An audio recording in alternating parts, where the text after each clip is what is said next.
দেখো, the root not taken, যে পথে হাঁটা হয়নি।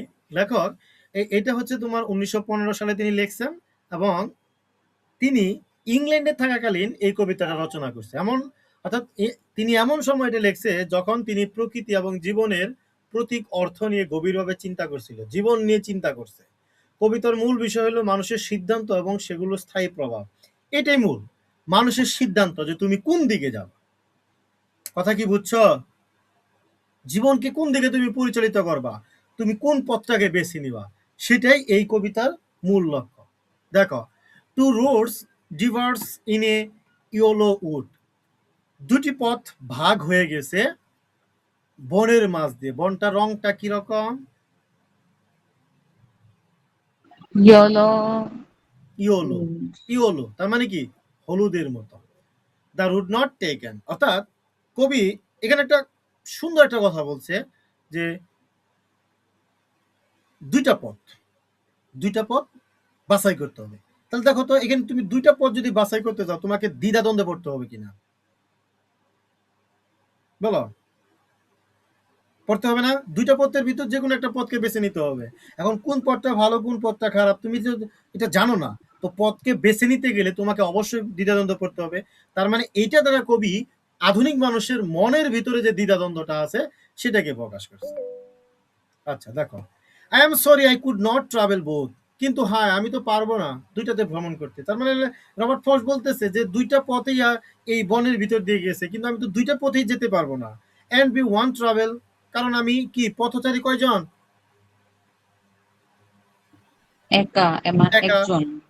লং আই স্টোড, বেশ কিছু সময় আমি দাঁড়িয়ে থেকে ভাবলাম। And looked down once as far as I could, একটা পথের দিকে তাকিয়ে দেখলাম কিছুটা সময়, তাকিয়ে দেখলাম যত দূর চোখ যায়। To where it bent in the undergrowth, দেখলাম ওটাতে লতাগুল্ম মারিত হয়ে লেপ্টে আছে। দেখলাম একটা পথের দিকে তাকিয়ে। এখন ওই এখানে বলছে ওটাতে, ওটাতে বলতে কি, যে পথের দিকে আমি তাকিয়ে দেখলাম যত দূর পর্যন্ত আমার চোখ যায়, কি দেখলাম? যে লতা গুল্ম গাছগুলো কি হয়ে আছে? মারিত, তার মানে মাটির সাথে নত হয়ে লেপ্টে আছে, গাছগাছালির সাথে। বুঝছো? এখন হুম। কোন পথের দিকে তাকাইছে বলছে? বলছে হ্যাঁ, ব- বলছি তো। এখানে বলছে শুধু একটা পথের দিকে তাকাইছি। কোন পথ এটা উল্লেখ করে নাই, যে বাম পথ না ডান পথ, এরকম ইঙ্গিত দিয়ে বলে নাই। আচ্ছা, তার মানে এখানে কবি কি বুঝাইছে? কবি জীবনের একটা মুহূর্ত কথা বলছে। তিনি একটা হলুদ বনে এসে দুইটা পথে বিভক্ত জায়গায় দাঁড়িয়ে যান। তিনি একই সঙ্গে দুইটা পথ দেখতে পারেন। অর্থাৎ এই দুইটা দেখতে পাইলেও তিনি এই দুইটা পথে যেতে পারেন না, কারণ তিনি একজন মাত্রই ভ্রমণকারী। তাই তিনি থেমে যান, অনেকক্ষণ দাঁড়িয়ে থাকেন। তিনি একটি পথের দিকে তাকিয়ে থাকেন যত দূর পর্যন্ত তার চোখ যায়। তিনি দেখতে চান পাথরটি কোথায় গিয়ে মিশেছে, সরি, পথটা কোথায় গিয়ে মিশেছে। কিন্তু পথের ভিতরে যে গাছপালাগুলো আসলে ঝোপঝাড় ঢেকে গেছে, এটার জন্য তিনি আর দেখতে পান নাই। অর্থাৎ কবি এটাই বোঝাতে চাইছে, জীবনে আমরা একসঙ্গে সব পথ বেছে নিতে পারি না, আমাদের একটি মাত্র সিদ্ধান্ত নিতে হয়। এই দ্বিধা এবং চিন্তা, এই মুহূর্তটাই জীবনের একটা কঠিন সময়। তাহলে আমাদের স্ট্যান্ডার সাথে কথা মিল আছে। হ্যাঁ। তারপর দেখো স্ট্যান্ডার টু, then took the other as just as fair, এরপর বেছে নেই অন্য পথ। তার মানে কবি দেখতেছে যে আমি যে পথের দিকে তাকাইলাম এই পথে তো শুধু কি লতা পাতায় ঢেকে আছে। তার মানে কবির কাছে এটা মনে হইতেছে যে হয়তো বা এই পথ দিয়ে কেউ যায় নাই, তাহলে এই পথ বেছে নেওয়া ঠিক না। কিন্তু সে পথ নিতেছে কোনটা? অ্যানাদার, অ্যানাদার রুট, তার মানে অন্য পথ। তাহলে অন্য পথ কিন্তু এখানে উল্লেখ করেন, আমরা বলতে পারি আদার রুট বা অ্যানাদার রুট, অন্য পথটা। Then took the other as just as fair, এরপর বেছে নেই আমি অন্য পথ, কারণ কি? অ্যাজ ফেয়ার, কারণ আমার কাছে এটা কি মনে হইতেছে? ফেয়ার মনে হইতেছে। ভালো বা সুন্দর। ফেয়ার মানে এখানে আমরা ভালো বলতে পারি, সুন্দরও বলতে পারি। অ্যান্ড আরে ক্লাস চলাকালীন এখন জন হইতেছ সবাই, বলতেছে আবার যে and having perhaps the better claim, এবং কবির বলতেছে যে আমার কাছে এটা যেন একটা উত্তম পথ মনে হয়েছে বা উপযুক্ত পথ মনে হইল। Because it was grassy and wanted wear, কারণ এটি কি ছিল? ঘাসে পরিপূর্ণ ছিল এবং লতা গুল্মে ঢাকা ছিল। Though as for that the passing there, যদিও অনেকেই এই পথ দিয়ে হেঁটে চলেছে, had on them really about the same, তবু তার পোশাক যেন আগের মতো। তার মানে কবি বলতেছে যে এই পথ দিয়ে অনেক মানুষ হেঁটে চলেছে, কিন্তু এখানে মনে হইতেছে যে এই পথটা আগের মতোই আছে, মনে হয় কেউ চলে নাই বা কেউ এই পথ দিয়ে হাঁটে নাই, এরকমই আছে। তার মানে কবি সবশেষে অন্য একটা পথ হেঁটে বেছে নিছে। কোন পথ? অর্থাৎ কবির কাছে যে পথটা গিয়ে খুব কম সংখ্যক লোক হেঁটে চলেছে, এটা যেহেতু তার কাছে মনে হয়েছে, এই জন্য সে দ্বিতীয় পথ বা অন্য পথটা বেছে নিছে। সে দেখলো পথটা খুব সুন্দর, তিনি মনে করেন এই পথটাই তার কাছে উপযুক্ত। কবি মনে করেন যে পথে খুব কম সংখ্যক লোক হেঁটেছে সে পথেই হাঁটা উচিত, কারণ এমন একটা পথ তাকে ভিন্ন ধরনের অভিজ্ঞতা লাভ করতে সাহায্য করবে। কারণ কবি মনে করতেছে যে এই পথ দিয়ে অনেকে হাঁটে, অনেকে হাঁটলেও কি খুব কম সংখ্যক হাঁটছে, তার মানে নাই বললেই চলে, খুব কম। তার মানে এই পথ দিয়ে যদি কেউ না হেঁটে থাকে তাহলে এটা দিয়ে অভিজ্ঞতা অর্জন করা যাবে, বিভিন্ন প্রাকৃতিক দৃশ্য দেখা যাবে। কবি বলতেছে এই পথটা ছিল ঘাসে ঢাকা এবং কম সংখ্যক মানুষের ব্যবহার। মনে হয় মানুষ এখানে খুব কমই হেঁটেছে, কিন্তু পরে কবি বুঝতে পারেন আসলে দুটি পথই পাইকি সমানভাবে ব্যবহৃত, অর্থাৎ একটিও পুরোপুরি নতুন বা অচেনা নয়, মানে কোনো পথই অচেনা নয়, দুইটা পথ দিয়ে মানুষ সমানভাবে হেঁটেছে। অর্থাৎ কবি এটাই বোঝাতে চেয়েছে জীবনের দুইটাই সিদ্ধান্ত অনেক সময় দেখতে আলাদা মনে হলেও পরে বোঝা যায় দুটো প্রায়ই একই রকম, তবুও মানুষ নিজের সিদ্ধান্তকে বিশেষ মনে করতে চায়। বুঝছো? এটুকু বুঝছো?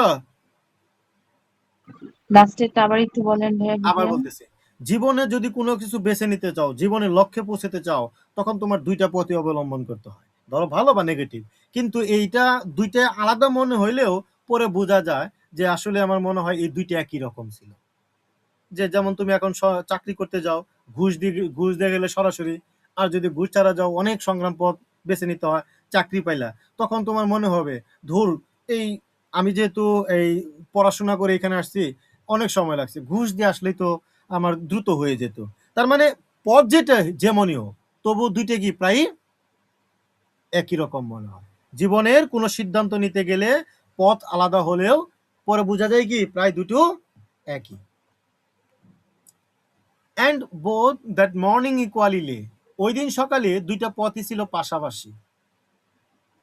অর্থাৎ এখানে ভালো করে বুঝো, ওই and both that morning equally লে, তার মানে দুইটা রাস্তা পাশাপাশি। দুইটা রাস্তা যে ভাগ হয়ে গেছে, ভাগ হওয়ার আগে যেখান দিয়ে শুরু হয়েছে দুইটা পথ কি আলাদা হয়ে গেছে, কিন্তু শুরু থেকে যেহেতু আলাদা হয়েছে তাহলে দুইটা কি কি অবস্থায় ছিল? পাশাপাশি অবস্থান করছে। ধরো একটা বাম দিকে গেছে আর একটা ডান দিকে গেছে, কিন্তু শুরু যেখান থেকে হয়েছে দুইটা পথ সেখানে তো পাশাপাশি ছিল, ছিল। হ্যাঁ। জি। In leaves no step had trodden black, পড়েছিল কিছু শুকনো পাতায়, কারো পদচিহ্ন পড়েনি তখন। তার মানে এই পথগুলোতে শুকনো পাতা পড়েছিল, কোনো পায়ের চিহ্ন বা ছাপ পড়ে নাই। Oh I keep the first for another day, আমি প্রথম পথটি রেখে দিলাম অন্য দিনের জন্য। তার মানে সে যে অন্য পথ দিয়ে গেল, আরেকটা পথকে রেখে দিল, কবি বলতেছে যে আমি এই পথ দিয়ে গেলাম ঠিক আছে, আরেক পথ যে রেখে দিলাম এটা আমি কি করব, অন্য দিন এই পথ দিয়ে হাঁটবো। Yet knowing how way leads on to way, যদিও জানতাম একটি পথ মিশেছিল আরেকটির সাথে। I doubt if I should ever come back, সন্দেহ জাগে মনে হয়তো আর কবু ফিরবো না। অর্থাৎ কবি বললেন যে সকালে মানে ওই দিন সকালে যে পথ যেদিন হাঁটতেছিলাম ওই দিন সকালে দুইটা পথ সমানভাবেই পাশাপাশি ছিল, কোনো পথেই কারোর পায়ের ছাপ পড়েনি, শুকনো পাতাগুলো যেন অক্ষত ছিল, কোনো পাতা পায়ের নিচে পড়া কোনো কালো হয়নি। অর্থাৎ মানুষ যদি হাঁটে পায়ের নিচে পাতাগুলো একটা ছাপ পাওয়া যায়। তো কবি আফসোস করলো যে আমি যে একটা পথ বেছে নিলাম আরেকটা পথ থেকে গেল, এটার জন্য তিনি আফসোস করেন। কবি ভাবলেন প্রথম পথটি তিনি আরেক দিন এই পথে হাঁটবেন, কিন্তু তিনি জানেন এক পথ থেকে আরেক পথে যাওয়া যায়, আর পথের পর পথ তাকে কি করবে, দূরে নিয়ে যাবে। কোথায় নিয়ে যাবে?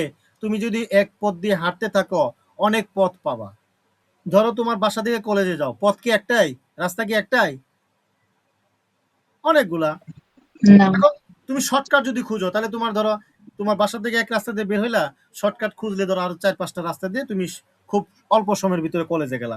তার মানে তোমার এখানে দূরটা কি অনেক হয়ে গেল না? তো কবি বলতেছে যে এক পথ থেকে আরেক পথে যাওয়া যায় এবং পথের পথ পথ হাঁটলে বা রাস্তার পর রাস্তা হাঁটলে ব্যক্তিকে অনেক দূরে নিয়ে যায়, কিন্তু তুমি চাইলে আগের রাস্তায় আর ফিরে আসতে পারবা না। তাই মনে মনে সন্দেহ হয় হয়তো তিনি আর কখনো ফিরে এসে সেই প্রথম পথে আর হাঁটতে পারবেন না। এখানেই মানুষের দ্বিধাদ্বন্দ্বের প্রকাশ পায়। দেখো, আমরা অনেক সময় দুইটা অপশন থেকে যে কোনো একটা বেছে নিই এবং মনে মনে অন্যটার জন্য আফসোস করি, মনে মনে ভাবি অন্য কোনো একটা সময় ওই যেটাকে বাদ দিলাম ওইটাকে চয়েস করে যাব, কিন্তু সেই সময় আর হবে কিনা সেটা আমরা কখনো ভেবে দেখি না। অর্থাৎ কবি এটাই বোঝাতে চান, জীবনে একবার কোনো সিদ্ধান্ত নিলে আগের অবস্থায় আর ফিরে আসা যায় না।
দুঃখিত, নেট চলে গেছিল।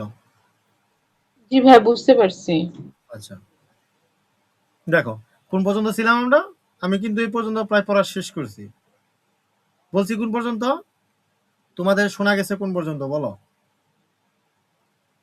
ভাই ওই যে পথে আর একবার পথ ধরে হাঁটলে মাঝে মাঝে ফেরা যায় না, এরকম। হ্যাঁ, হ্যাঁ।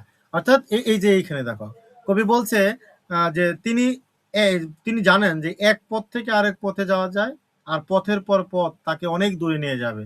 তাই মনে সন্দেহ হয় হয়তো তিনি কখনো আর সেই পথে আর ফিরে আসতে পারবেন না।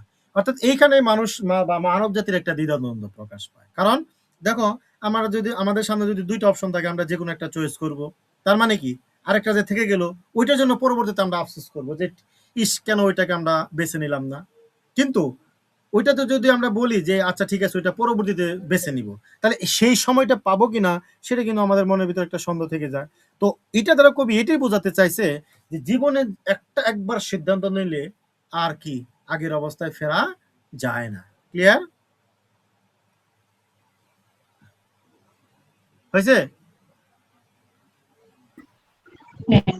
তারপর দেখো, I shall be telling this with a sigh, হয়তো দীর্ঘশ্বাস ফেলে আমি বলবো somewhere ages and ages hence, সময় গড়ালে হয়তো কোথাও কোনো একদিন two roads diverged in a wood, দুই দুটি পথ চলে গিয়েছিল জঙ্গলের দুদিকে, অ্যান্ড আই এবং আমি, I took the one less travel by, আমি বেছে নিয়েছিলাম যে পথে খুব কমই হাঁটা হয় সেই পথটাকে, and that has made all the difference, আর এতেই হয়েছে অনেক তফাৎ। তার মানে কবি ভবিষ্যতের কথা বলতেছে। তিনি বলেন অনেক বছর তিনি এই গল্পটা কি করবেন দীর্ঘশ্বাস ফেলে হয়তো বা পাঠকদের সামনে বলবে। তিনি মনে রাখবেন একদিন বনে দুইটা পথ আলাদা হয়েছিল আর তিনি সেই পথ বেছে নিয়েছিলেন। কোন পথ? যে পথে মানুষ কম হেঁটেছিল। তিনি বলেন এই খুব কম হাঁটা পথেই হেঁটে হয়তো তাকে কি বিশেষ কিছু একটা অর্জন করতে সক্ষম হয়েছিল। এই সিদ্ধান্তই তার জীবনে সব পার্থক্য এনে দিয়েছে। এই অংশ কবি বোঝাতে চান জীবনে একটি সিদ্ধান্ত আমাদের জীবনকে পুরোটা বদলে দিতে পারে। কম চলা পথ বেছে নেওয়া মানে সাহস, স্বতন্ত্রতা, আত্মবিশ্বাসের প্রতি। হয়তো এই পথ সহজ ছিল না, তবুও সেটি কবির জীবনের অর্থ আলাদা পরিচয় দিয়েছে। তুমি যদি মানে অল্প পথ বা সংক্ষিপ্ত পথ বেছে নাও, অল্প সময়ের ভিতরে তুমি চলে যেতে পারবা। তোমার কষ্ট কম, কিন্তু তোমার সেটা সফলতা বয়ে আনবে না। কিন্তু যদি তুমি কঠোর পরিশ্রম করো, দীর্ঘ পথ হাঁটো, তাহলে তুমি তোমার জীবনের সফলতার দিকে হেঁটে যেতে পারবা বা সফলতায় পৌঁছতে পারবা। তো কবি এটাই বলছে যে হয়তো আমার এই পথ বেছে নেওয়াটা খুব একটা সহজ ছিল না, তবু এই পথ আমাকে কি করছে, আমার জীবনের অর্থ বা আলাদা একটা পরিচয় দিয়েছে। তার মানে কি, আমি বিশেষ কিছু একটা অর্জন করতে পেরেছি।